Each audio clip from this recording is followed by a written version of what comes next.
Hey everyone. So that poem is a dedication to the many who have lost children, who have given birth to a stillborn child. I hear you, I see you, I'm praying for you. And maybe this is not the happiest of Mother's Day, but know that you are loved. Have a great day. Hey everyone. I hope you're well. I hope you're well. I'm at the gym, as I told you. It's not going to be a long workout. I wanted to share something with you. Another maybe two facts. One fact is that I have 7 brothers and sisters. Another one is that I have a gift, and this gift scares me, and this gift came out of trauma and my pain and the death of my niece, Jurni. If you watch prior videos, you know my twin sister was 9 months and 3 days pregnant and gave birth to an angel, we'll say. But at 8 years old, I remember, and this just came back to me a few days ago after a PTSD episode. At 8 years old, I remember my mom and my grandma. I want to show you them. My mom and my grandma. That's them. My 2 favorite people. My 2. They were in the kitchen talking, and I remember coming in between them, picking up a knife. And I remember wanting to stab myself in the heart. And I was just like crying and trying to, really. And my grandmother and my mom said, no, Trisha, They started praying and everything. So that notion came to me the other day, and I asked God, I said, put it out there. Why did I try to kill myself, God? At 8 years old, what was going on that I tried? And then this voice came to me later on. You have a gift. And the devil tried to kill you because he didn't want you to become what you have become. And I was like, that's crazy.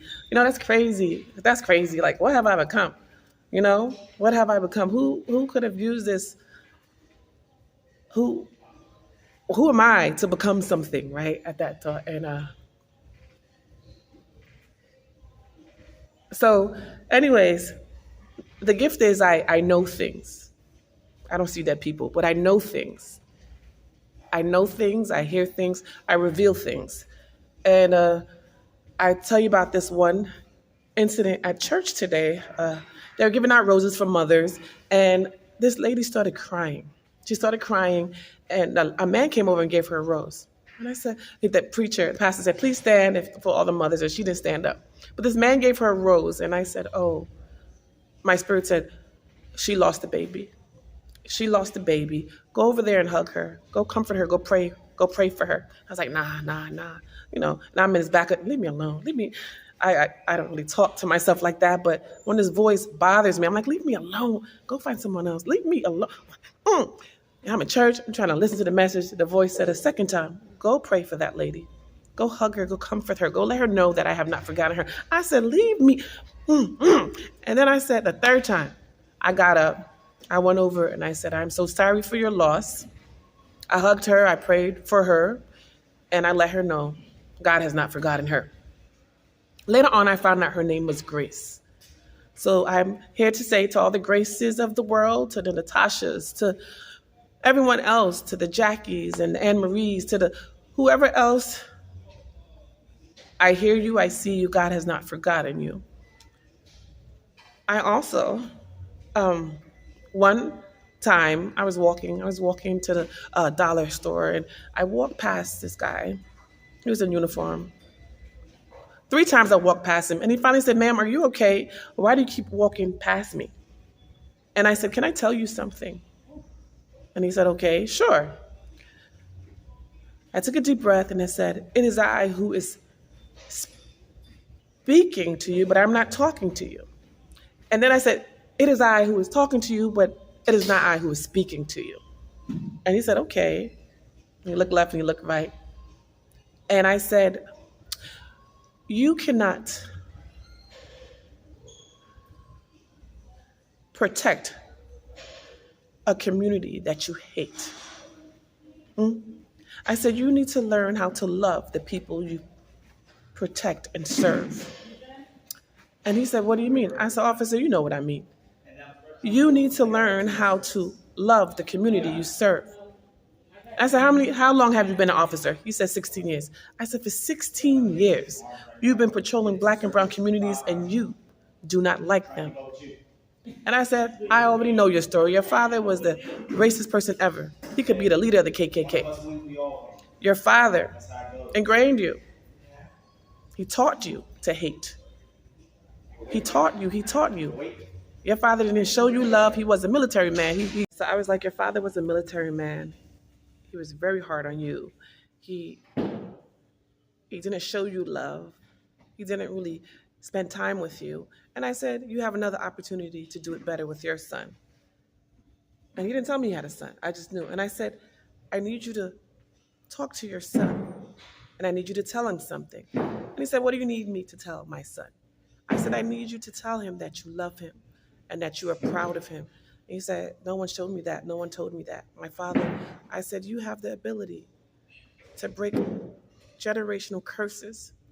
You have the power. God will give you the strength. You need to do this or you will go home to a dead child. And I said, the message is complete. Have a great day. Thank you for your service. You take care of yourself. So God has revealed many things to me, but I tell you what, he hasn't revealed to me the winning lottery tickets because I am still here paying off these bills, man. Anyway, God is good all the time. And all the time, God is good. So I don't go around people and just saying, hey, I have a message for you. Hey, I have a message. It's just certain people, certain times, certain situations. And I pretty much like to stay by myself. And even more so now, because I feel more, I'm very intuitive, and I care, and I don't like that I care so much.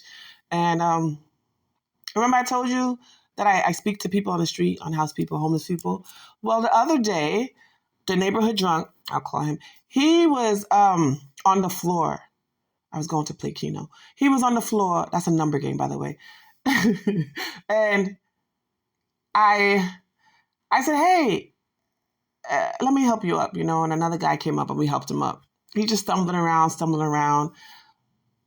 A month ago, he fell and he hit his head and he had staples. He had to get stitches in his head. So every time I see him, I'm like, hey, you got to limit the amount of drinking or, you need to go get help because you can't afford to fall again and hit your head. The irony, whereas I fell and hit my head. But yeah, I was just like, you really need to work on the deeper issue as to what's going on with you. He's like, oh, shut up. Leave me alone. You need a man in your life. Leave me alone. Why are you always bothering me? And I said, I'm always praying for you. I'm always thinking of you. And, he's like, I just got out the hospital. And I said, you just got out the hospital and you here? You back here drinking? And I said, this is not good. This is not good. What would it take for you to stop, to get help?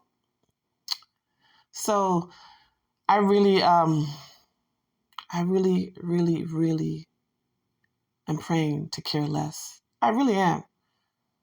I know that's not a prayer I should be praying, but I care too much. I care too much. I feel like I care too much,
All right, so my topic was just paying homage to the mothers and those who have lost babies, our child, and those who are grieving, and all the nurturers and the leaders, matriarchs of the family. I hope you guys are doing well. Take things one day at a time. Don't forget to share, like, and subscribe. Subscribe. I appreciate you watching my video. Remember your power.